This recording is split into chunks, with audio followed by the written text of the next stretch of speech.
এটা দাম চাচ্ছি 3,10,000 আর আপনার এই পাশের এটা হচ্ছে 2,10,000। সুপ্রিয় দর্শক, আজকে আমরা চলে এসেছি যশোর জেলার সবচাইতে বৃহৎ গরুর হাটে 7 মাইলে।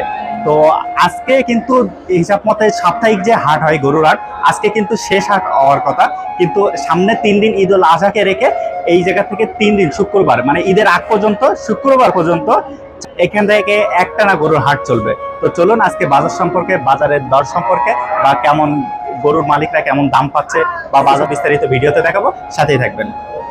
ঈদকে সামনে রেখে সকল পশু খামারি ভাই তাদের পশু নিয়ে এসছেন এই হাটে। দেখতেই পাচ্ছেন খানায় কানায় পশুতে ভর্তি। এখানে আমরা অনেক জাতের গরু দেখতে পাচ্ছি। তো চলুন আমরা এখানে কিছু বিক্রেতা ভাইয়ের কাছে জানবো তারা কেমন দাম পাচ্ছে। 32, 132, এই 10, 15, 12 এই আছে। নিয়ে যাবে 20,000-এর। হ্যাঁ, শুধু 20 কি আর কি গরু দেওয়া যাবে? হ্যাঁ, শুধু 20 কি আর হবে? আছি ভাই, আলহামদুলিল্লাহ ভালো আছি। জি ভাই, গরু বিক্রয় করতে আসছে। এই গরু নিয়ে আসছি 3টা। এখনো একটা বিক্রয় হয় নাই ভাই। হ্যাঁ, এই একটা ভাই, এটা দাম চাচ্ছি 3,10,000 আর আপনার এই পাশের এটা হচ্ছে 2,10,000। এটা 10 মণ। দেখেন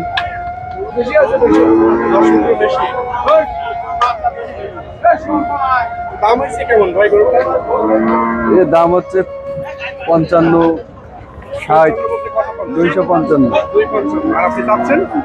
আমি চাচ্ছি 3,10,000। 3 লাখ হলে বিক্রি হবে। আর কালো গুলো, এই যে কালো গরুটা, কালো গরুটা আপনার চাচ্ছি ও 2 লাখ হলে বিক্রি হবে। 2 লাখ হলে বিক্রি হবে। দাম হচ্ছে কত? ওর দাম হচ্ছে মনে করেন আপনার 85। 185। হ্যাঁ, দুইটা, হাতে কয়টা এগুলো? একটা বেশিছে আর একটা আছে। এটা আছে এখনো? হ্যাঁ, এটার দাম হচ্ছে কত? 95। দাম হচ্ছে কত? 80 ভাঙতে পারছে লোক ভাই। আজকে বাজারে গরুর দাম কেমন যাচ্ছে, কেমন? তা খারাপ না, একেবারে মোটামুটি দাম আছে। ঈদ তো আর বাকি কয়েকটা দিন, তো এখন তো গরুর দাম মানে কেমন থাকা উচিত, কেমনই আছে? না, সেইভাবে নেই, যেভাবে ঈদের সময় হয় সেইভাবে নেই বাজার। মানে কম না বেশি? কম। কুরবানি ঈদে যা হওয়ার কথা তা হচ্ছে না।